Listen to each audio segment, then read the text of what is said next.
Ini kita buka rahasianya ya. Ingin mendapatkan sesuatu, ya sifatnya duniawi atau ukhrawi, bahkan makom-makom kewalian. Puasa Daud.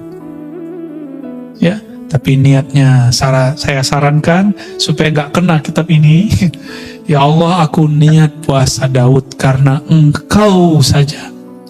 Kalau jabatanku dinaikin, ya alhamdulillah. Rezekiku lancarin, ya alhamdulillah. Yang penting aku karena Engkau. Jika nanti antum puasa Daud, rezekinya nggak nambah, jangan berhenti puasa Daudnya. Karena kita puasa bukan karena rezeki, kita puasa karena Razzaq, bukan rezekinya. Kita bukan penyembah rezeki, kita penyembah Allahur Razzaq. Begitu. Jabat akhirnya Sayyidina Daud seumur hidupnya dia berpuasa sehari, puasa besok tidak, untuk kompensasi hukum rahmah. Hukum rahmah, hukum kasih sayang. Ya, supaya tanda terima kasihnya nyambung kepada Allah SWT. Ya, sudah pernah dengar masalah ini sebelumnya? Ya, mudah kali ya. Jadi 4 ini kesalahan orang berdoa. Ya. Yang pertama, talabuka minhu ittihamun lah. Engkau memohon, meminta kepada Allah, minhu, kepadanya Allah, ittihamun, tapi engkau menuduhnya, ya,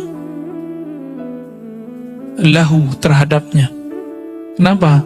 Engkau meminta karena engkau berpikir dia lupa terhadap rezekimu. Lalu kita doa, ya Allah, masa sih lupa? Sering begitu nggak? Kita itu sering doa kayak ngasih tahu Allah, benar nggak? Jujur ya, kita sering doa memberitahu Allah ini yang nggak benar. Sebelum kita berdoa, Allah kan sudah tahu. Maka kita berdoa bukan sedang memberitahu. Kalau kita sedang memberitahu, kita telah menuduhnya bahwa dia sebelum kita doa tidak punya pengetahuan. Batallah sifat 20-nya. Jadi mulai malam ini kalau berdoa, katakan di hati, ya Allah yang maha mengetahui isi hatiku, yang maha mengerti apa yang aku minta. Sebelum aku meminta, engkau telah tahu apa yang aku perlukan. Aku ingin bermanja-manja bermunajat kepadamu. Tuh, inilah pembukaan Hizib Bahar. Allahumma ya Allah, ya Alim, ya Azim, ya Halim, Anta Rabbi wa ilmuka hasbi, fa ni'mal Rabbu Rabbi wa ni'mal hasbu hasbi. Terjemahan bebasnya kayak tadi Pak. Itu teks Arabnya begitu, tapi terjemahan bebasnya kayak tadi. Ya. Engkau, yang kedua, pertama tolab minallah, yang kedua tolab lillah. Apa tolab lillah? Kita meminta untuk Allah atau karena Allah. Nah, orang-orang seperti ini, kenapa dia kemudian mencari rasa supaya Allah itu ada? Berarti dia merasa Allah itu pernah tidak ada. Gawat nggak? Yang hilang, muncul, hilang, sadar, tidak sadar, itu kita atau Allah? Ya. Nah, ini kalau diterjemahkan, talabuka lahu, tuntutanmu terhadapnya supaya dia ingat, supaya dia menjawab, itu karena kamu ghaibah, hatimu tidak terkoneksi kepada Allah. Maka orang sering ngomong gini kayak tadi, saya udah minta kok, saya udah doa bertahun-tahun kok, tapi kok Allah tidak jawab. Ya, berarti hatinya ketika doa tidak terkoneksi kepada Allah. Dan dalam hadis yang sahih disebutkan bahwa Nabi SAW bersabda, innallaha la yujibu, Allah tidak menjawab. Apa yang tidak dijawab? Doa dari orang yang min qalbin ghafil, dari kolbu yang lalai. Allah nggak jawab. Manapun, hati-hati. Ciri-ciri orang yang diterima amalnya, dia lupa kalau dia beramal. Ciri-ciri orang sedekahnya diterima, dia lupa berapa yang dia kasih. Lupa di situ artinya dia nggak mau sebut-sebut. ciri-ciri orang yang diterima pengabdiannya, dia tidak merasa telah mengabdi kepada Allah ya, kepada rumah Allah, karena majelis-majelis yang kita, ini kan majelis nih Pak. Ya kalau bukan karena saya nggak jadi, tunggu setelah ini antum diuji. Ya, saya setiap kali ngomong begitu saya diuji sama Allah dari kecil Bang. Ngurus. Yang ketiga, talabuka li ghairihi, engkau menuntut, memohon pertolongan kepada selainnya. Perlu digarisbawahi, tawassul bukanlah memohon kepada selain Allah. Tawassul itu hanya meminta kepada Allah. Yang paling dekat kepada Allah kan ruh kita. Dan ruh itu terhubung erat dengan nafas. Terhubung erat dengan nafas ini. Maka ada namanya zikir anfas. Zikir nafas ya. Saya baru saja mendapatkan ijazah Thariqah Aidurusiyah ya, dari salah satu guru kita. Dan di situ ada zikir anfasnya. Ada zikir anfasnya, zikir nafas. Sebagaimana di Thariqat Samaniyah ada Naqsyabandiyah, ada Syaziliyah, dan Thariqat-Thariqat lain ada ya. Jadi kita bertawassul bukan meminta kepada selain Allah, hanya meminta kepada Allah. Wa talabuhu min ghairihi, talabuka, engkau meminta. Yang keempat, engkau meminta kepada selainnya, pertanda engkau memang jauh dari saya. Jangankan bagian sosial media, bahkan pengalaman rohani pun gak boleh berhenti, gak boleh percaya di situ, karena di dalam batin akan ada yang memanggil, akan ada yang memberikan irsyad, petunjuk. Apa katanya? Illa wanadathu hawatiful haqiqah. Orang-orang yang mengikuti ya, was-was tadi ya, ilham-ilham al-youtubiyah, ilham-ilham al-facebookiyah dan sejenisnya, apalagi ilham-ilham nafsiyah ya, khatir, namanya khatir, masuk ke hati, masuk ke pikiran, bikin gelisah. Dan salah satu yang paling berbahaya adalah ciri-ciri dari syaitan dan nafsu jiwa, munculnya syak, itu pertama. Yang kedua, su'uzzan, buruk sangka. Yang ketiga, gelisah. Nah, turunannya nanti tengkar sama orang, berselisih sama kawan, bisa-bisa rumah tangga pecah, bisa-bisa pertemanan rusak, tengkar di sosial media. Kok coba lihat tuh, akan ada yang berseru dari dalam dirinya, hawatif. Hawatif itu bahasa Arab, hatif. Hatif sekarang orang Arab nyebutnya itu telepon atau handphone. Akan ada suara yang masuk dari ranah hakikah. Nah, berarti ada syariat, tarekat, hakikah. Hakikah ini jurusannya masuk ke dalam kolbu, ujungnya adalah ruh, ar-ruhani ya. Dan kita nggak benci kepada orang yang benci kepada kita. Nah, ini kata kuncinya ya. Kita nggak perlu benci kepada orang yang benci kepada kita. Gak usah capek-capek Pak. Benci sama saudara, benci sama tetangga, lelah gak? Benci sama orang banyak, capek gak? Capek. Jadi orang-orang yang paling lelah di dunia ini orang yang benci. Karena kalau sudah benci, keluarlah hasad, iri, dengki. At-ta'abun nas fid dunya al-hasid. Orang yang paling lelah di dunia ini orang yang dalam dirinya ada kebencian sehingga dia iri, dengki. Jadi kita nggak usah benci sama orang. Wal mubghid, dan orang yang suka marah-marah, marah di mana aja ya. Maka kita minta ampun kepada Allah jika kita pernah marah tidak pada tempatnya ya. Apa emang bisikan yang di dalam hati ketika kita kasyaf, ketika kita melihat sesuatu, innama nahnu fitnatun fala takfur. Itu semua yang kita lihat dia akan berbicara secara sir. Kami yang engkau lihat ini, kami yang engkau alami ini, kami yang engkau peroleh ini hanyalah ujian. Fala takfur, jangan kufur nikmat. Jangan kufur nikmat ya. Banyak yang kufur nikmat di situ ya. Was-was itu ada dua. Satu dari dalam diri, satu dari luar diri. Yang dari luar diri ini ada syaitan bertubuh manusia, syayatinul insi, dan yang kedua syayatinul jinni, setan jin. Apa yang dia bawa? Was-was, yuwaswisu fi sudurin nas. Ya, dia mewaswaskan manusia. Ya.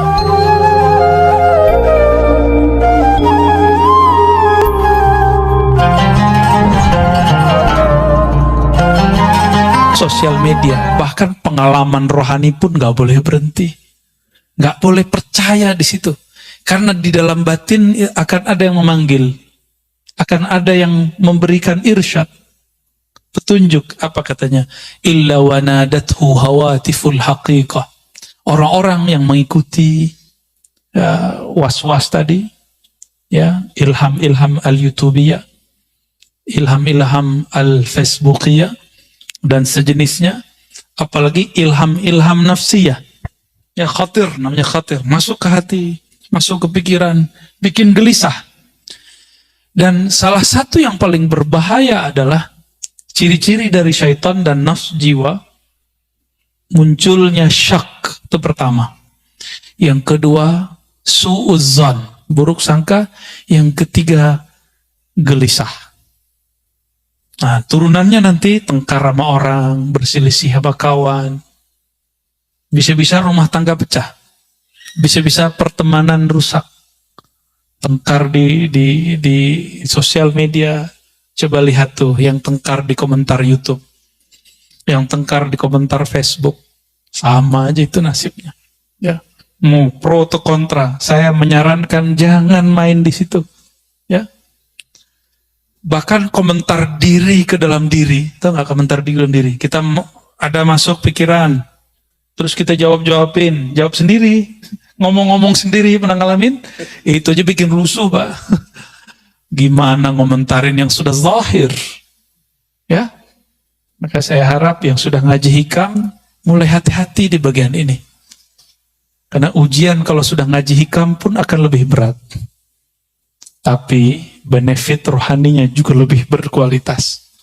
Orang yang diujinya tinggi, anugerahnya pun melimpah.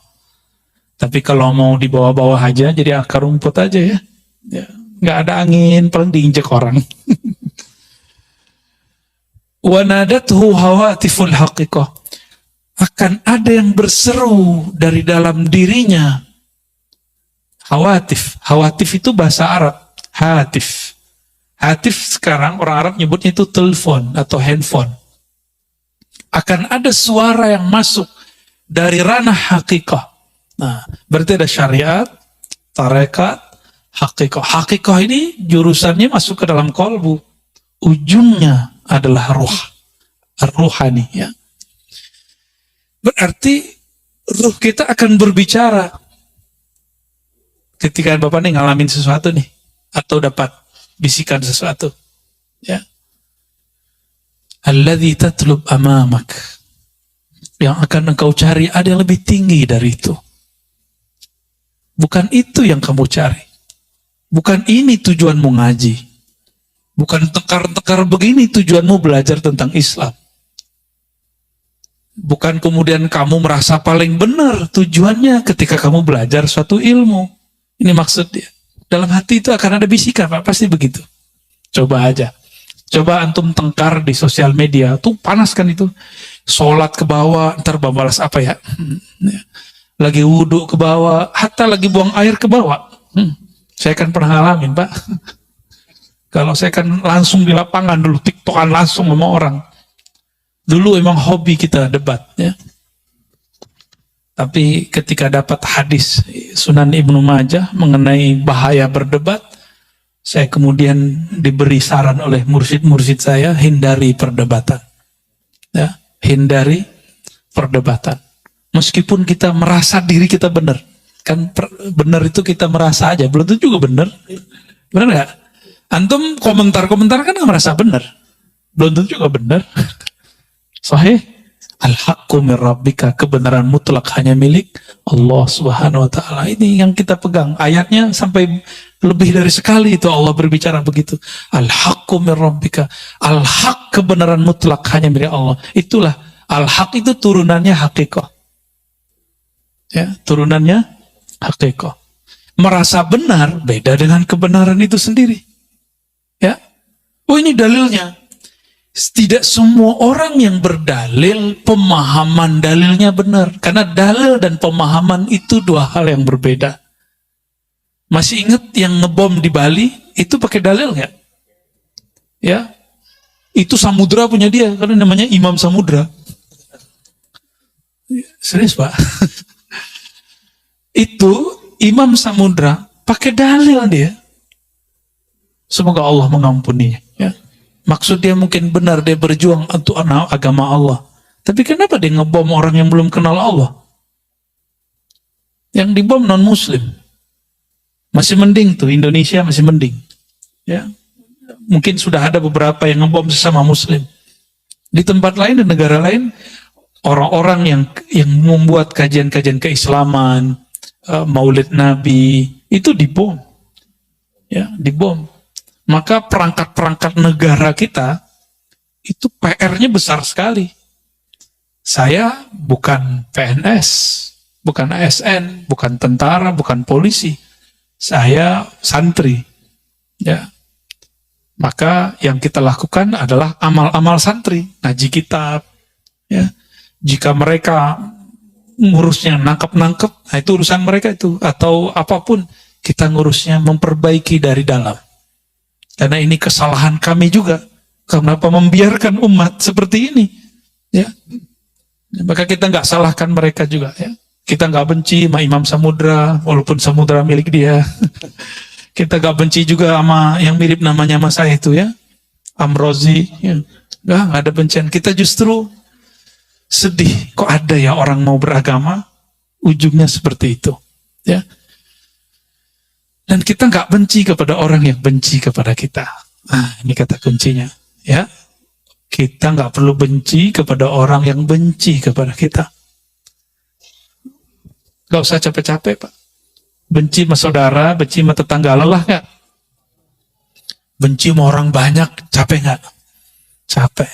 Jadi orang-orang yang paling lelah di dunia ini orang yang benci. Karena kalau sudah benci, keluarlah hasad, iri, dengki. At-ta'abun nas fi dunya al-hasid. Nah, orang yang paling lelah di dunia ini orang yang dalam dirinya ada kebencian sehingga dia iri dengki. Jadi kita nggak usah benci sama orang. Wal mubghid, dan orang yang suka marah-marah. Marah di mana aja ya. Maka kita minta ampun kepada Allah jika kita pernah marah tidak pada tempatnya, ya. Emang saya nggak pernah marah, saya pernah marah juga Pak. Dulu hobi saya marah, ini santri saya yang sering saya marah-marah ini dulu ya. Dulu berapa kali kena berdiri? Sering ya, tuh sering dulu. Alladzi tatlub amamak. Jadi di dalam diri kita, qalbu akan berkalam. Hei, yang kamu cari bukan ini, bukan tengkar-tengkar begini, bukan ilham-ilham begini. Kalau yang dapat kemampuan mengobati, kamu boleh mengobati orang. Tapi tujuanmu bukan ini. Maka dia seperlunya. Ya. Orang-orang yang kemudian kasyaf, melihat aib, kebaca nih si batin orang. Bukan untuk itu. Nanti batinnya akan ngomong, tujuanmu bukan untuk mengetahui kualitas batin orang. Ya. Hal itu hanya boleh untuk seorang mursyid. Jadi hanya mursyid yang boleh dikasyafkan tentang kualitas batin seseorang. Tapi kebanyakan mursyid nggak mau juga. Karena mursyid takut jika dia mengetahui aib orang lain. Ini saya udah banyak ketemu mursyid-mursyid ahli kasyaf, itu nggak ada yang suka. Minta diangkat itu. Ya Allah, angkat ini. Dan rata-rata mursyid saya, mazhabnya mazhab husnuzon. Apa artinya? Alirannya berbaik sangka, jarang yang berburuk sangka. Wala tabarrajat zawahirul mukawwanat illa nadathu haqa'iquha. Tidaklah silau zawahir, penampakan mukawanat alam. Alam itu ada alam yang zahir, ada alam yang batin. Alam pikiran, termasuk ilmunya. Ini Bapak faham sesuatu, itu udah alam. Alam pemahaman namanya. Apalagi merasakan suatu pengalaman zikir. Ya, pengalaman zikir. Ada macam-macam Pak. Ada teman kita yang waktu zikir dia nggak ngerasa badannya ada. Ada yang zikir udah berkali-kali nggak ngerasa apa-apa juga ada. Ini ujian. Ketika si temannya bercerita, saya kalau zikir terasa begini. Temannya bingung, lah dia bisa ngerasa gitu, kenapa aku enggak? Ini ujian buat dia. Apakah dia zikir nanti ingin merasakan itu, atau dia zikir ingin mendapatkan ridha Allah Subhanahu wa Ta'ala? Atas dasar itulah masyayikh kita memberikan satu doa kalau mau zikir. Ilahi anta maksudi, ya Rabb, hanya engkau tujuanku, bukan pengalaman-pengalaman batin itu. Tapi bertemu engkau yang maha batin, merasa dipandang oleh engkau yang maha batin, itulah tujuanku. Jadi batin-batin yang lain gak penting Pak, udah ketemu Allah. Ya, kalau antum sudah bersama pemilik yang zahir dan batin, masih butuh gak itu? Gak perlu. Maka pengalaman-pengalaman itu simpan aja lah. Ya, ini banyak yang mengalami sesuatu, gak udah saya ceritain ke orang dah. Ya, hatta gak usah ceritain ke saya lah. Ya, saya juga punya pengalaman rohani dan saya gak banyak ceritain ke orang kok. Tapi yang penting-penting saya ceritakan. Untuk apa? Untuk tarbiyah. Bukan untuk apa-apa juga. Ya, simpan aja, tulis sendiri, jadikan diary. Dari pengalaman rohani. Nanti kalau sudah berapa lama antum dikasih petunjuk oleh Allah. Mana yang dari setan, mana yang dah halu. Ada yang halu loh Pak. Ya, serius ada yang halu. Namun kalau orang sudah mengerti bab ini, dia akan tahu ya secepatnya, nggak lama. Ya, di sini kita harus hati-hati. Apa bisikan yang di dalam hati ketika kita kasyaf, ketika kita melihat sesuatu? Innama nahnu fitnatun fala takfur. Itu semua yang kita lihat dia akan berbicara secara sir. Kami yang engkau lihat ini, kami yang engkau alami ini, kami yang engkau peroleh ini hanyalah ujian. Fala takfur, jangan kufur nikmat. Jangan kufur nikmat, ya. Banyak yang kufur nikmat di situ, ya. Maka di sini beliau mengatakan di syarahnya, wa ghammid aynaik an dzalik wa la taltafit ilaih wa dum ala sulukika wa sayrik. Udah, pejemin aja matanya, nggak usah pandang itu. Ya. Thariqah saya ngaji, ta'lim wa ta'allum, al-ilm. Jadi thariqatuna, thariqatul ilmi wa ta'allumi wa ta'lim. 3 itu. Thariqat saya, thariqah ngaji. Ngaji itu ada ilmunya, ada ta'allumnya, belajarnya, ada ta'limnya. Berarti ada maklumnya, ada yang dipelajari. Maka kemana-mana kita sering bawa kitab. Ini bukan gagah-gagahan. Tapi kita nggak mau ngulangin hal-hal yang nggak perlu diulang. Dan saya ingin berbagi kepada masyarakat, terutama yang minat kepada kajian keislaman, apa yang kami baca di pesantren, minimal Bapak Ibu juga dengar. Dan asik ya. Walaupun nggak bisa baca kitab, gimana? Seneng nggak? Ya, merasa ada sihir nggak? Karena udah ada yang bilang saya menyihir. Ya. Alhamdulillah. Sejak kapan saya belajar sihir Pak? Ya.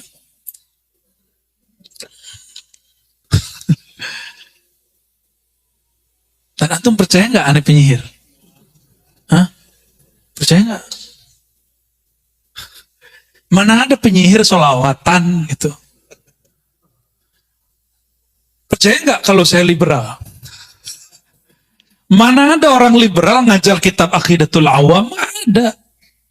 Mana ada orang liberal, orang plural ngajar, ya ngajar kitab Tohawi, ya.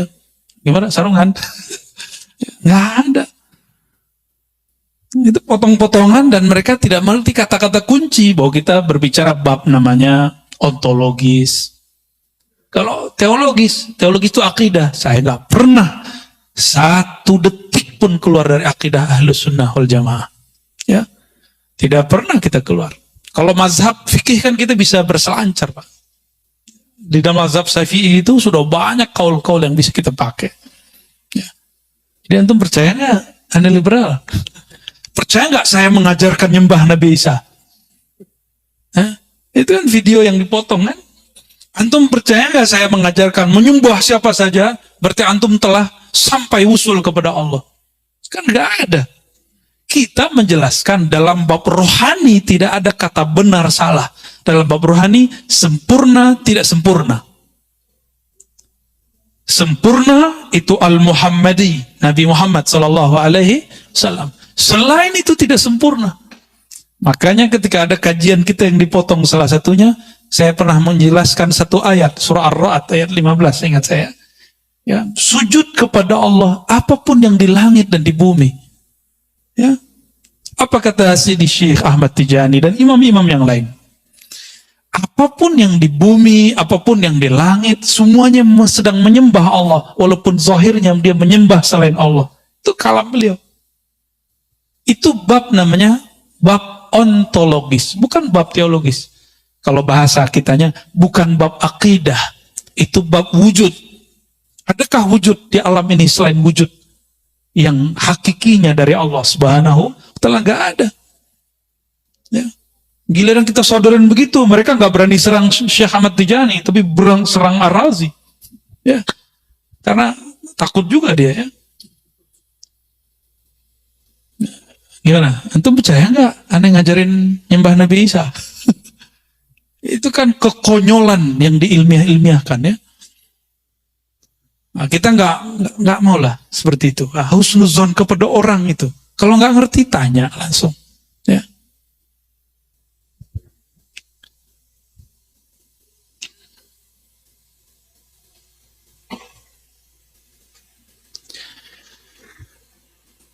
Was-was itu ada dua. Satu dari dalam diri, satu dari luar diri. Yang dari luar diri ini ada syaitan bertubuh manusia, syayatinul insi. Dan yang kedua, syayatinul jinni, setan jin. Apa yang dia bawa? Was-was, iwaswisu fi sudurin nas. Ya, dia mewaswaskan manusia. Ya. Maka saya menghimbau siapapun, tolong jangan terlibat perdebatan, pertengkaran yang ada di sosial media. Karena itu akan membawa was-was. Unfriend aja ya. Saya pernah menyampaikan dalam kajian Mukhtasar Ihya, imam kita, Imam Syafi'i. Ini mazhab Syafi'i bukan? Ya, untuk mazhab yang lain juga boleh, nggak apa-apa. Tapi ini imam kita ya, imam kita semua. Imam Syafi'i pergi ke pasar ya. Nyampe di pasar, ada orang ngomong menghina-hina, kata-kata kasar. Ya. Di belakangnya ada murid beliau, santri beliau namanya Al-Buwaiti. Kita sekarang nyebutnya Imam Al-Buwaiti. Apa kata Imam Syafi'i? Tutup telingamu, jangan dengarkan sampah-sampah. Karena ini semua adalah sampah yang akan membuat bau pendengaranmu, akan mengotori pandanganmu. Ternyata manhaj ini dipakai oleh gurunya Imam Abul Hasan Al-Asy'ari, namanya Abul Hasan juga ya. Imam Abul Hasan yang ini, beliau mengatakan ketika 3 muridnya datang, apa kata beliau Abul Hasan ini? Kalian tidak usah memandang wajahku. Jadi belajarnya di belakang tirai. Karena kalian baru saja melewati pasar, di pasar mata kalian baru saja dikotori. Kalau kita kan bilang cuci mata. Kalau beliau bilang enggak, kalian habis ngotorin mata. Nanti kotorannya nyebar ke saya. Jadi ternyata beliau ini kasyaf. Karena kasyaf Allah bukakan pintu rohaninya. Jika dia memandang mata, dia tahu antum habis kalian nonton bokep, itu dia tahu. Ya, habis ngeliatin aurat orang, habis buka status yang nggak benar, habis tengkar di Facebook, itu dia tahu. Kalau zaman sekarang ya, kalau dulu seperti itu. maka dia nggak berani lihat, dia khawatir membaca aib orang lain. Tuh. Ada Al-Baqillani, ada imam-imam Isfaraini, ya. Ada Fawraq, ya. Banyak sekali. Itu yang tiga itu saksi bahwa gurunya wali-wali Allah kasyaf. Ya. Nah, ini kasyaf ini terjadi di beliau dan Allah tidak angkat. Karena Allah tidak angkat, maka dia tutup. Dia lebih baik tidak melihat mata seseorang. Coba kalau kita buka atu-atu kan gawat, Pak. Ya. Di mata saya juga udah banyak maksiatnya.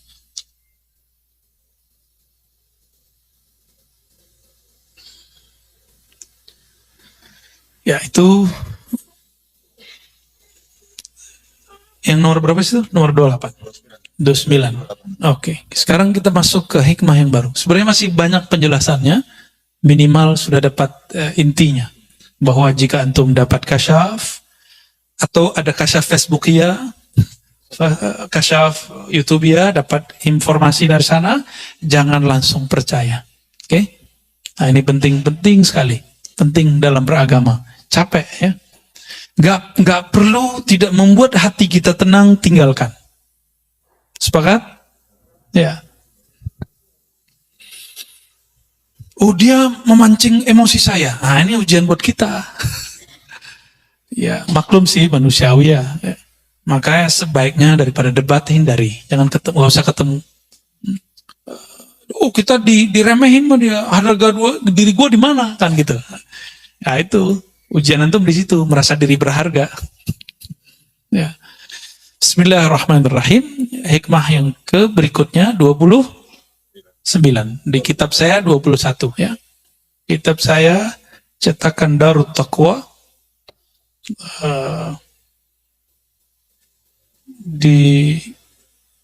ditahqiq oleh Syekh Syurfawi. Ya, ini masih muda, Syekh Anas Syurfawi.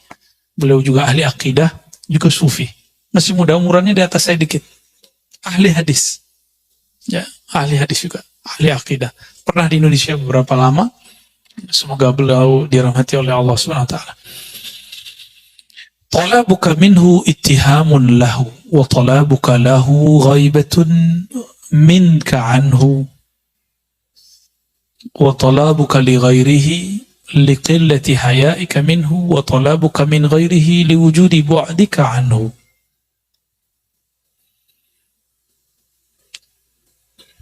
Ada 4 jenis orang meminta,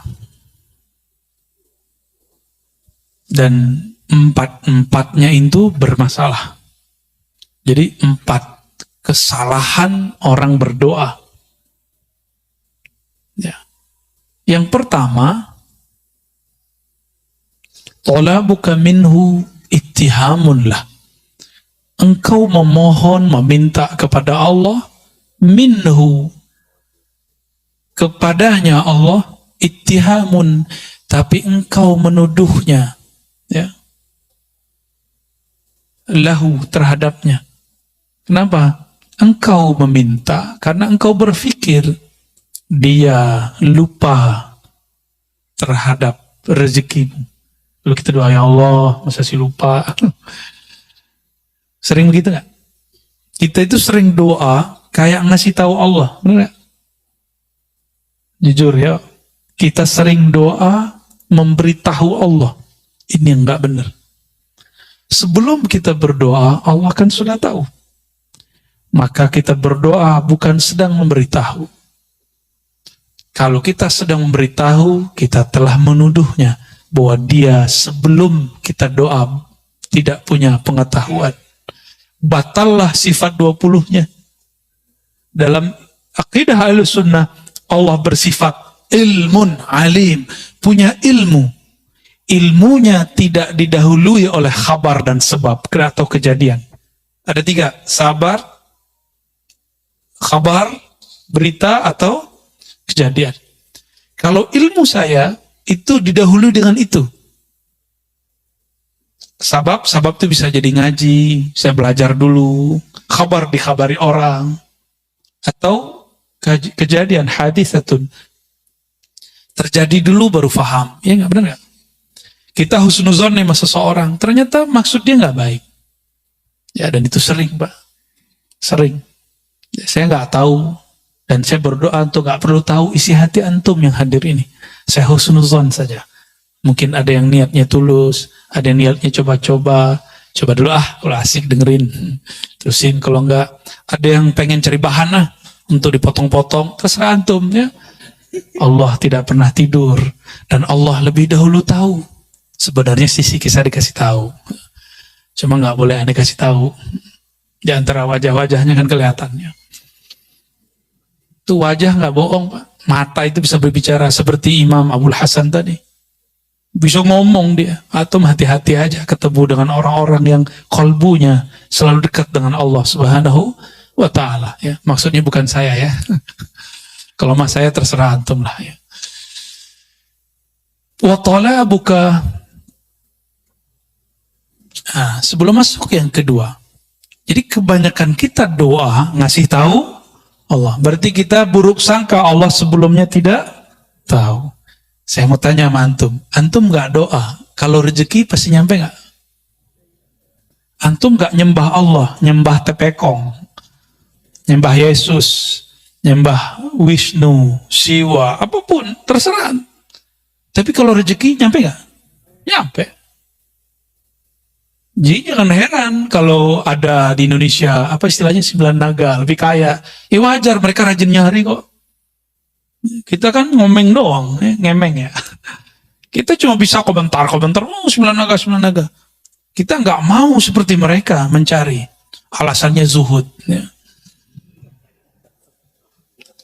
Islam itu 2 rukunnya itu mesti pakai duit, Pak, pakai harta. Syahadat aman, ya, penting air putih beres. Sholat, ya, uduk beres lah. Tapi kalau masuk puasa enggak juga, malah ngurangin. Tapi setiap bulan puasa selalu pengeluaran kita lebih besar. Saya nggak tahu juga kenapa tuh ya. Dan yang keempat, kelima itu butuh duit. Bahkan seakan-akan Allah berpesan, kamu carilah dunia supaya kamu bisa berbagi. Itulah pesan dari rukun Islam yang keempat. Ya, berzakat, benar nggak? Coba antum kalau nggak nyari duit gimana? Bisa berbagi nggak? Tapi ada tauhid di situ. Wa mimma razaqnahum yunfikun. Nahnu narzuquka. Kamilah yang menghantarkan rezeki kepadamu. Zahirnya pekerjaan, zahirnya dapat hadiah, zahirnya dapat gaji, zahirnya dapat untung dan segala macamnya. Batinnya Allah lah yang menyampaikan. Karena tidak ada di alam ini kecuali imma fi'lullah wa imma sifatullah wa imma ismullah. Di alam ini cuma nama, sifat, perbuatan Allah. Itu aja yang kita lihat. Ya. Jadi mulai malam ini kalau berdoa, katakan di hati, ya Allah yang maha mengetahui isi hatiku, yang maha mengerti apa yang aku minta. Sebelum aku meminta, engkau telah tahu apa yang aku perlukan. Aku ingin bermanja-manja bermunajat kepadamu. Tuh, inilah pembukaan Hizib Bahar. Allahumma ya Allah, ya Alim, ya Azim, ya Halim, Anta Rabbi wa ilmuka hasbi, fa ni'mal Rabbu Rabbi wa ni'mal hasbu hasbi. Terjemahan bebasnya kayak tadi, Pak. Tuh teks Arabnya begitu, tapi terjemahan bebasnya kayak tadi. Ya. Saya sudah lama doa, belum dikabulkan. Nah, berarti antum nuduh Allah nggak denger, atau nuduh Allah lupa, kayak proposal aja.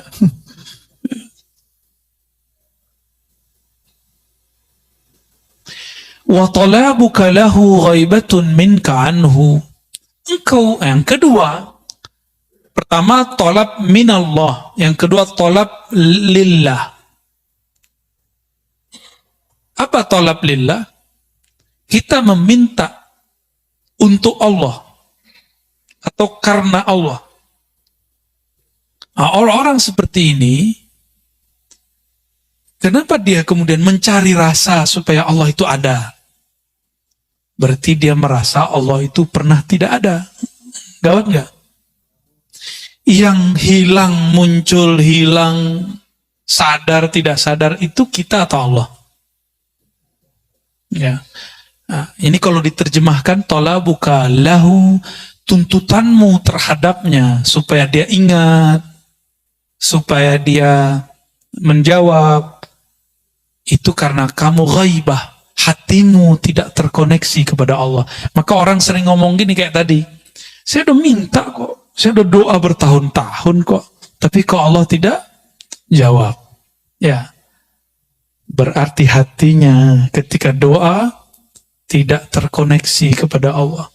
Dan dalam hadis yang sahih disebutkan bahwa Nabi SAW bersabda, Innallaha la yujibu, Allah tidak menjawab. Apa yang tidak dijawab? Doa dari orang yang min qalbin ghafil, dari kolbu yang lalai. Allah nggak jawab. Ya, contohnya seperti ini. Saya nih, anggap saja saya direktur, ya. Oke, nih kita khayal-khayalan. Nih lagi halu nih ya. Bapak datang, Bapak GM saya, ya, bawa proposal. Keren kan? Bawa proposal. Udah 3 hari, saya nggak approve. Boleh nggak ngeyel, Pak? Direktur, gue udah ngasih 3 hari, lo gue lupa. Boleh nggak gitu? Pecat besok langsung ya. Hari itu saya pecat langsung. Tapi Allah itu maha baik, Pak. Kita nggak pernah pecat dari seorang hamba. Ya, paling turun-turun dikit. Ya, palingnya itu masalahnya, Pak. Nggak usah ke Allah, ke manusia aja nggak boleh begitu. Maka Allah tersinggung jika ada seorang hamba mengatakan, aku telah berdoa, tapi dia belum kunjung menjawab. Ya, saya udah sholat bertahun-tahun kok, tapi Allah nggak jawab juga. Sama, antum khidmah di masjid nih, tiba-tiba pengurus ganti, kurang dihargai. Ngomong, saya ini udah banyak berkorban di sini. Kalau nggak ada saya, masjid ini nggak jadi. Itu ditolak langsung itu di sisi Allah. Saya sudah ketemu orang begini bertahun-tahun dan banyak. Bisa jadi di majelis, bisa jadi dimanapun. Hati-hati, ciri-ciri orang yang diterima amalnya, dia lupa kalau dia beramal. Ciri-ciri orang sedekahnya diterima, dia lupa berapa yang dia kasih. Lupa di situ artinya dia nggak mau sebut-sebut. Ciri-ciri orang yang diterima pengabdiannya, dia tidak merasa telah mengabdi kepada Allah, ya, kepada rumah Allah, karena majelis-majelis yang kita, ini kan majelis nih Pak. Ya, kalau bukan karena saya nggak jadi. Tunggu setelah ini antum diuji. Ya, saya setiap kali ngomong begitu saya diuji sama Allah dari kecil, Bang. Umur 9 tahun kita menghidupkan surau, kan? Surau dulu kita nginepnya di surau. Tapi tradisi itu sudah nggak ada. Umur 9 tahun, kelas 4 SD, saya jadi Bilal. Untungnya guru di sekolah sangat mendukung. Jadi kalau pagi-pagi absen dulu, siapa yang nggak sholat pagi ini, sholat subuh. Akhirnya subuh masjid tuh ramai. Kita nginep di masjid, nginep di surau. Ya, sayangnya guru kita sudah sepuh, tidak siap lagi mengajar. Ya, sudah nggak sanggup mengajar. Tapi kita punya kenangan dulu nginep di surau, ramai itu. 1 shaf, 2 shaf. Terbesitlah di hati, ada was-was. Kalau nggak karena kamu, nggak ramai di masjid, nggak ramai di surau. Besok Bilal saya diganti. Gila. Sana kan kalau nyebut L di belakang hilang, Pak. Bilal itu Bila. Dulu Bila. Panggilan saya Bila dulu, Pak. Bilal ya. L-nya hilang. B-nya ganti pakai G. Gila. Habis ngomong begitu. Ya.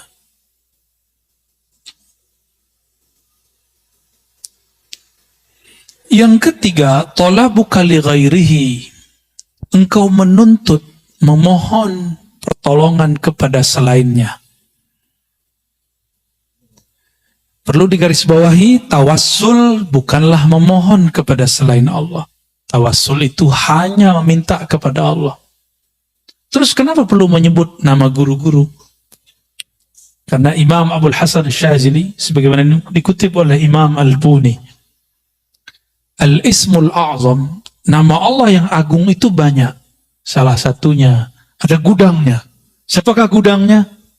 Gudangnya adalah waliyun min awliyaillah. Wali-wali Allah subhanahu wa ta'ala. Wali-wali Allah itu, hati-hati kalamnya itu, dia berkalam itu dengan kolbunya. Jika dia berdoa, doanya terdengar sampai ke langit sana. Ya. Kenapa? Karena dia berdoa, nafasnya selalu ingat kepada Allah subhanahu wa ta'ala. Ya. Yang paling dekat kepada Allah kan ruh kita. Dan ruh itu terhubung erat dengan nafas. Terhubung erat dengan nafas ini. Maka ada namanya zikir anfas. Zikir nafas, ya. Saya baru saja mendapatkan ijazah Thariqah Aidurusiyah, ya, dari salah satu guru kita. Dan di situ ada zikir anfasnya. Ada zikir anfasnya, zikir nafas. Ya. Sebagaimana di Thariqat Samaniyah ada Naqsyabandiyah, ada Syaziliyah, dan Thariqat-Thariqat lain ada, ya. Jadi kita bertawassul bukan meminta kepada selain Allah, hanya meminta kepada Allah. Ya. Oh, tawassul cuma boleh kepada orang yang hidup dan hadir, Ustaz. Kan gitu kata orang. Apa jawabannya? Di hadis Imam Tirmizi tidak disebutkan hidup dan hadir. Nabi cuma mengajarkan, Allahumma inni atawajjahu bika, inni atawajjahu ilaika binabiyika, nabiyir rahmah. Ya Muhammad, inni atawajjahu bika ila Rabbi, fashfa' fiyya. Atau fashfa' faqdi hajatinya. Ya Allah, aku memohon kepada engkau dengan kemuliaan nabimu, Nabi Rahmah. Wahai Nabi Muhammad sallallahu alaihi wasallam, aku bertawassul kepadamu, berwasilah, bermediasi denganmu dalam memohon kepada Allah. Mohonnya ke siapa? Ke Allah. Tapi nyebut nama Nabi Muhammad karena Nabi Muhammad di dalam dirinya ada gudang nur asma Allah subhanahu wa ta'ala. Dan itu diwariskan kepada ulama. Ulama-ulama ini menyimpan di dalam rohaninya cahaya-cahaya nama Allah subhanahu wa ta'ala. Saya boleh sampaikan, qalbul awliya, qulubul awliya, khazainu asma'illahi ta'ala. Kolbunya para wali-wali Allah adalah perbendaharaan nama-nama Allah subhanahu wa ta'ala. Kalau dulu Imam Ghazali dalam kitab Ihya beliau mengatakan dadanya para ulama adalah kuburnya ma'rifat dan asrar. Kubur itu diziarahi nggak? Diziarahi nggak? Imam Ghazali ini ngomong. Antum kalau nggak percaya yang pertama, yang Ghazali aja deh yang percaya. Kalau aneh kan ngomong, kolbunya para aulia adalah kumpulan gudang nama-nama Allah subhanahu wa ta'ala. Sedangkan Imam Ghazali lebih dahsyat lagi, beliau berkata, apa kalamnya? Sudurul ulama kuburul ma'arif, kuburul ma'rifah wal asrar. Dada para ulama adalah kuburan daripada ilmu ma'rifat dan rahasia. Itu sebabnya ulama dikunjungi. Ya, itu sebabnya ulama dikunjungi. Ya, saya pun senang ziarah ke ulama. Kalau ke saya nggak usah dulu lah, ngaji-ngaji aja. Nggak usah soan-soan dulu lah, belum pantas ya. Belum pantas aneh disoan-soanin ya. Mau berkunjung, belum pantas. Masih ada guru-guru sepuh, kiai-kiai senior. Kepada beliau lebih aula, lebih utama kita berkunjung. Ya, kalau perlu saya temenin berkunjung ke mereka. Kebetulan lagi pas waktunya ya. Insya Allah ya. Mau ziarah nanti ya. Ziarah bareng-bareng kita mau. Insya Allah. Nah, kenceng. Semoga COVID-nya nggak bekerja banyak ya. Ini karena mau libur sengaja ya, jangan terlalu euforia. Siapa tahu nanti ada virus baru. Nah, itu maksud dari pemimpin kita ya. Ini udah nggak pada pakai ini nih. Ya, ini rahasia kita aja ya.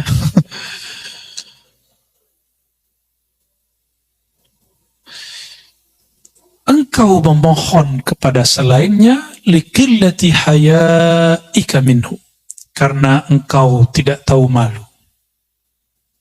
Gak tahu malu, udah tahu semuanya dikasih oleh Allah. Udah tahu bahwa satu helai rambut pun Allah yang menumbuhkan. Sudah sadar bahwa kita ini baiknya karena Allah yang membaikkan. Masih aja minta kepada selain Allah. Biasanya meminta kepada selain Allah ini terjadi pada orang kepepet. Jadi ilmu kepepet ini ada baik ada buruknya. Kalau waktu kita mahasiswa kepepet malam ini langsung jadi itu skripsi. Ya. Tapi kepepet. Nah, ini biasanya kan yang kepepet itu orang sakit. Kalau sakit datang ke dukun tuh. Dukun ya tahu deh ya. Dia kan minta ke Allah juga sebenarnya. Cuma kan antum dia disuruh syirik. Tapi ingat, ada orang yang dituduh dukun, dia bukan dukun. Nah, itu disebut uskun, ustadz, tapi dituduh dukun. Ya, ahli ruqyah, itu dia nggak syirik. Ya, yang teman-teman ruqyah itu, saya tidak menentang praktek itu, saya cuma ingin mengingatkan jangan asik di situ, gitu aja. Ruqyah kan salah satu yang dibolehkan Nabi Muhammad Sallallahu Alaihi Wasallam. Jadi kita nggak masalah, tapi jangan halu, ya, berbahaya. Masa percaya sama orang lagi kesurupan? Saya paling merasa aneh jika ada orang mentasdik, mempercayai omongan orang kesurupan. Orang kesurupan antum percaya? Makanya ada video orang ngambil kaligrafi nama Ashabul Kahf, di tengahnya ada kitmir. Ya. Gitu kan. Nah, saya ada di sini karena itu. Nah, ini cara setan lewat jin yang nyusup, ya, sehingga menjadi kesurupan kepada seseorang untuk menghina nama-nama kekasih Allah. Ashabul Kahf itu kalau dalam ilmu ma'rifat termasuk nabi-nabi tapi bukan rasul. Karena sebelum Nabi Muhammad SAW, nah wali itu nabi. Sebelum Nabi Muhammad, semua wali-wali Allah yang dapat nubuat, ya, dapat kabar ilham itu pasti wali. Kecuali orang-orang soleh, ya. Ada wali-wali yang khusus lah. Kalau wali amnya nggak masuk, ya, wali amnya nggak masuk nabi. Tapi kayak mereka Ashabul Kahf, sebagaimana disebutkan dalam kitab Tazkirah, Ashabul Kahf itu nanti akan muncul kembali. Itu nggak tahu gimana ceritanya. Akan muncul kembali nanti di saat Nabi Isa berjuang melawan Ya'juj dan Ma'juj. Nanti keluar lagi, Pak. Berarti dia lagi tidur lagi sekarang. Wallahu a'lam. Ya, hanya Allah yang tahu nasib mereka hari ini. Saya pernah ke tempat yang disebut Gua Kahfi yang ada di Yordan. Besar kemungkinan memang di sana. Ya, kita ditutup oleh Allah, kita nggak bisa ngelihat di belakang rahasianya apa, kita nggak tahu. Ya, tapi kalau berdasarkan riwayat yang ada, mereka muncul lagi. Baik. Ada kepepet kedua, orang yang sudah mentok biasanya jabatannya, posisinya, biasanya ini pejabat-pejabat nih, hati-hati. Ya, pejabat-pejabat, nggak tahu, kelas menteri mungkinnya dia ada. Cari backup ke siapa? Ya, direktur-direktur yang sudah kesohor tuh, ya, udah mentok dia, udah bingung. Nah, cari backup, mau cari backup ulama, terjebaknya kepada dukun yang berbaju ulama. Ada ulama dituduh dukun, nggak dideketin. Ada dukun berbaju ulama dideketin. Oh, itu banyak terjadi. Ya, udah banyak. Saya agak sedih melihat fenomena ini. Ya. Kalau mereka menghebat, mereka aja jadi direktur, ya. Mereka aja jadi orang hebat. Kenapa mereka kemudian kita mintai? Jangan marah, ya. Yang praktek jangan marah. Ya, kita harus edukasi masyarakat lah.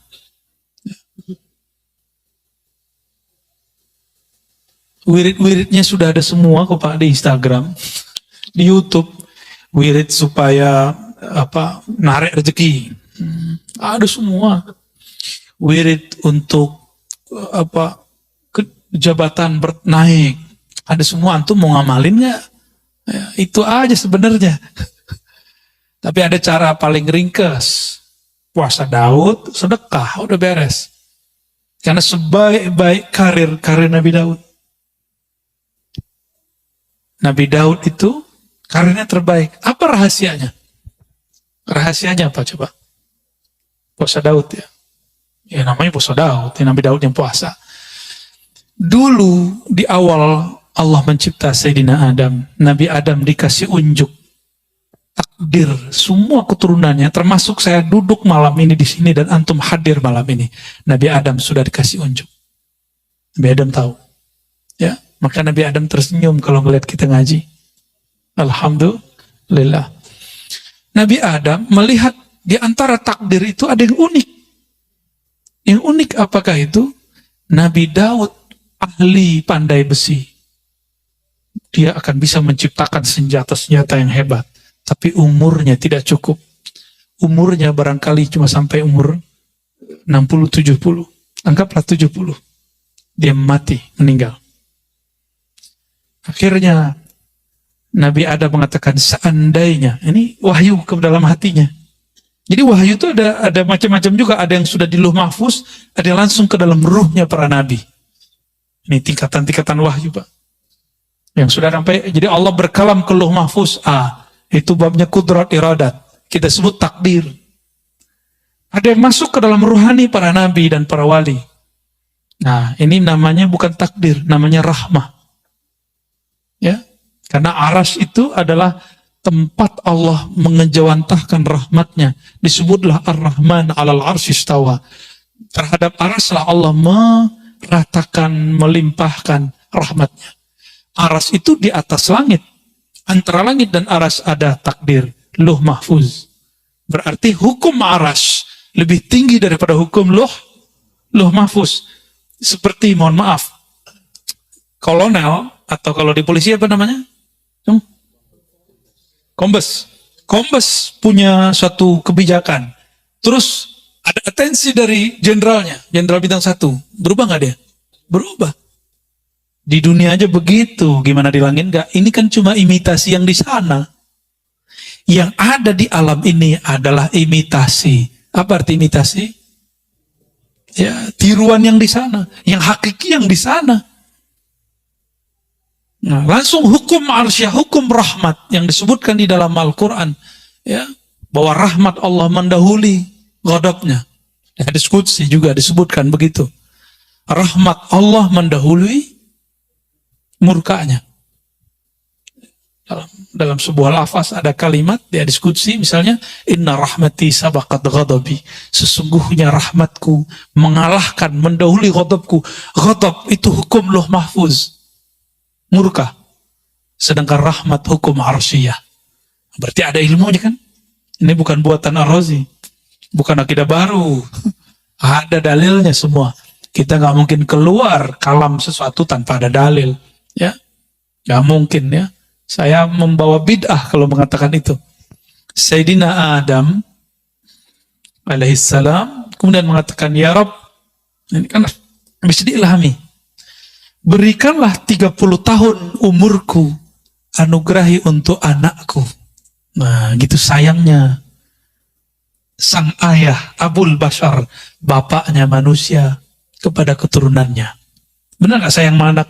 Kita ngeliat anak kita sakit, apa kita ngomong, ya Allah, kalau kau mau ambil saya aja. Kira-kira begitu. Ya, ini kok ada ya orang ngomong, ya, terhadap orang yang pernah belajar sama dia, ente murtad, ente kafir, kan aneh kan? Gak pantas begitu.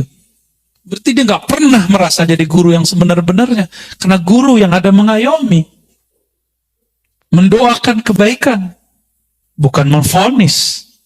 Ya, aneh kalau itu terjadi. Seorang Abul Bashar, karena guru itu Abul Ilm, Abul Talamiz, Abul Muridin. Guru itu adalah ayahandanya seorang murid. Nabiullah Adam alaihissalam mengatakan, ya Allah, berikanlah 30, nyawanya dikasih. Bukan hanya doa, nyawa dikasih, Pak. Antum ada yang begitu? Saya melihat sosok itu ada di Imam Sya'rani. Imam Sya'rani ketika melihat Ada jamaahnya, muridnya sakit, dikatakan, ya Allah, daripada dia yang sakit, saya aja yang sakit. Ada muridnya ketimpa apa, masalah apa, selalu mengatakan, ya Allah, takdir dia pindahkan kepadaku, biar aku yang nanggung. Kalau dia nanggung, dia kafir. Dia putus asa kepada rahmatmu. Dan saya ketemu beberapa wali-wali begitu di negeri ini. Di negeri ini, Pak. Makanya, alhamdulillah negeri kita masih ada yang nanggung-nanggung maksiat kita. Masih ada yang nanggung bala bencana yang disebabkan oleh salahnya kita. Masih ada. Antum bersyukurlah.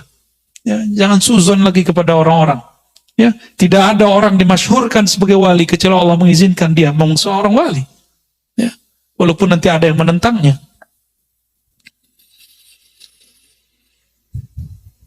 Akhirnya Sayyidina Adam, takdir rahmah mengalahkan takdir kudrat iradat.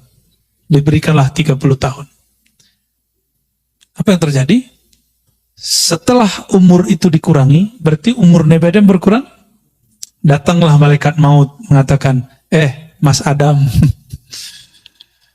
sekarang saya datang mau menjemputmu. Mau jemput-jemput gimana nih? Kan jatuh gue masih ada 30 tahun lagi, kira-kira begitu. Loh, kan bukannya dikasih sama anakmu, udah dipindahin, di Lauh Mahfuz sudah diganti. Oh, nggak bisa, saya lupa, nggak ada saya ngomong begitu. Itulah awal nisyan, ya, waqa ala Sayyidina Adam. Awal kelupaan terjadi pada Nabi Adam. Atas dasar itulah kata Nabi Muhammad SAW, keturunan Nabi Adam pasti akan lupa. Lupa sama Allah, lupa sama Rasulullah, lupa sama anak bini ya. Lupa, emang dari sono. Mau gimana lagi? Hukum rahmah terjadi lagi. Nabi Adam ini kan posisinya lebih tinggi dari malaikat maut. Ya Allah, saya lupa. Menurut saya masih ada 30 tahun lagi. Ya udah, 30 tahun lagi Nabi Adam hidup. Malaikat maut pensiun dini. Diundur. Yaudah, gua ngalah deh. Mundur malaikat maut. Ya, lucu juga Pak. Jadi ada semacam negosiasi juga di alam sana. Ya, menarik nggak cerita begitu? Dongeng apa lagi nih Arazi? Hadis sahih kok. Cuma saya ceritakan dengan bahasa kita malam ini. Itu aja bedanya. Ya. Terus Nabi Daud. Ini yang jarang diceritakan. Kenapa kemudian Nabi Daud puasanya sehari puasa, sehari tidak? Itu asrarnya ada rahasianya. Untuk menebus hukum rahmah itu, as-sawmu li, puasa itu milikku. Milikku ini hukum rahmah. Maka cara Sayyidina Daud untuk berterima kasih kepada Allah, berterima kasih kepada Nabi Adam, dia berpuasa, puasa Daud. Jadi antum kalau mau ada yang diniatkan ya untuk memperpanjang sesuatu, ini kita buka nyari rahasianya ya. Ingin mendapatkan sesuatu, ya sifatnya duniawi atau ukhrawi, bahkan makom kewalian, puasa Daud. Ya, tapi niatnya saya sarankan supaya nggak kena kitab ini. Ya Allah, aku niat puasa Daud karena Engkau saja. Kalau jabatanku dinaikin, ya alhamdulillah. Rezekiku dilancarin, ya alhamdulillah. Yang penting aku karena Engkau. Jika nanti antum puasa Daud, rezekinya nggak nambah, jangan berhenti puasa Daudnya. Karena kita puasa bukan karena rezeki. Kita puasa karena Razzaq, bukan rezekinya. Kita bukan penyembah rezeki, kita penyembah Allahur Razzaq. Jabatan kita malah kemudian turun. Kata Ustadz ini katanya bisa bikin naik, malah nggak naik, malah jatuh Berarti ada rahasia lain. Rezeki kita gak kemana-mana. Banyak orang yang diturunkan di jabatannya. Kalau dia husnuzon, tunggu lahazat, beberapa saat saja, sebulan 2 bulan bahkan tidak lama, Allah carikan ganti yang lebih indah. Selalu begitu.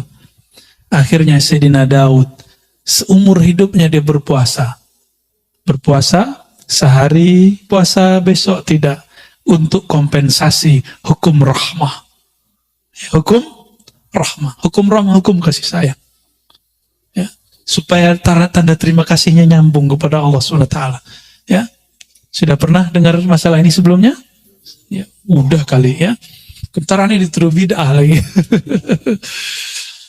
Wa talabuhu min ghairihi. Talabuka, engkau meminta, yang keempat, engkau meminta kepada selainnya. Pertanda engkau memang jauh darinya. Ya. Maka datang kepada, mohon maaf ya, pakai media-media. Saya tidak mengharamkan raja wafak wifik, karena ada ilmunya, ada sanadnya. Karena Ibnu Taimiyah pun membolehkan raja. Gak percaya, buka kitabnya sendiri.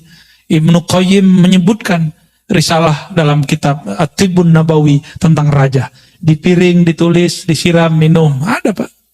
Gimana, syirik gak tuh? Kalau ada yang mengatakan dia bermanhaj salaf, lalu mengatakan itu syirik, dia telah mensyirikkan Syekhul Islam Ibnu Taimiyah. Ya, mensyirikkan Syekhul Islam Ibnu Qayyim Al-Jauziyah. Berani. Kalau Ar-Razi ente berani syirikan, tapi Ibnu Taimiyah berani gak ente syirikan? Ya. Kalau Ar-Razi silakan dibid'ahkan, tapi berani ke membid'ahkan Ibnu Qayyim Al-Jauziyah? Gak berani mereka. Ya, beraninya mah kita doang ya. Akhirnya kita ini cuma memuja, memuji, menghormati orang yang sudah wafat, yang sudah mati, yang hidup kita nggak hargai. Ya, nunggu dulu dia mati, baru ente kemudian nangis. Ya. Nunggu dulu sang wali, sang ulama, sang kiai mati, baru nangis. Dulu saya nggak ngaji kepada dia. Mau sampai kapan ngomong begitu terus ya? Wali setiap saat akan ada yang wafat. Ini sudah banyak wali yang wafat, Pak. Maka ulama-ulama muda harus bersiap-siap mempelajari ilmu ma'rifatullah supaya dia bisa mewarisi tugas-tugas kerohaniannya. Ya, harus. Kalau nggak ada wali-wali itu, negeri ini nggak dijaga oleh Allah Subhanahu wa Ta'ala ya. Kita yang minimal jadi wali murid lah ya.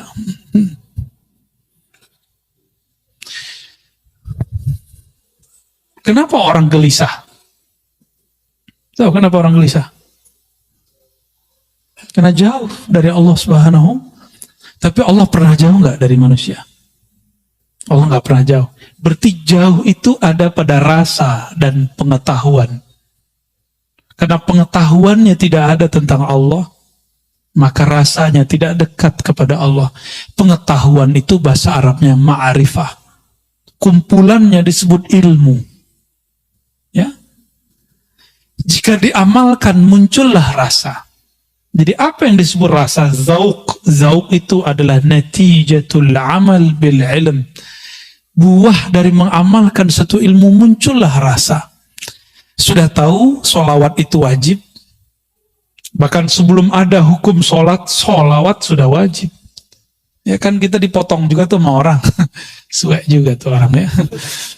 Apa jadi potong?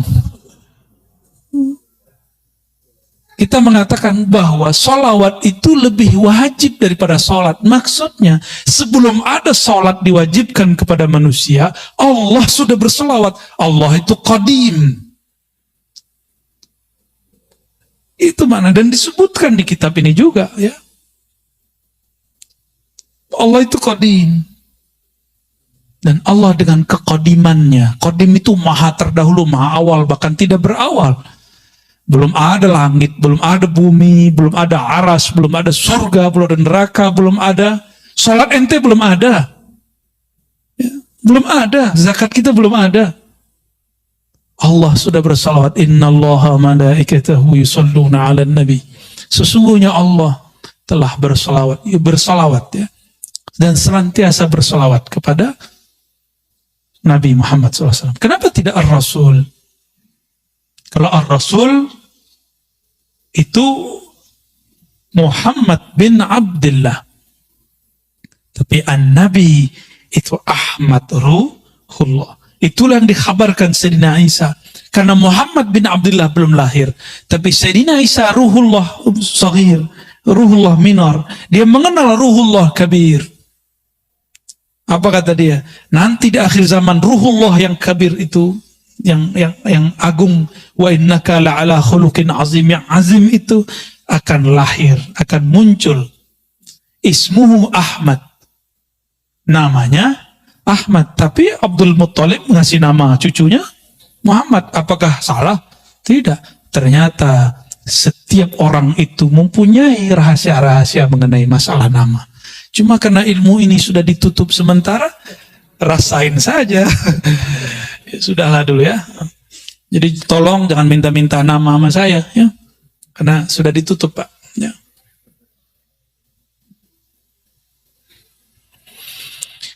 Kalau udah kenal sama Allah, kalau kenal seseorang, udah kenal nih, orang tua kenal sama anaknya, anaknya nggak perlu minta, orang tua kirim nggak keperluan anaknya, belum? Ya.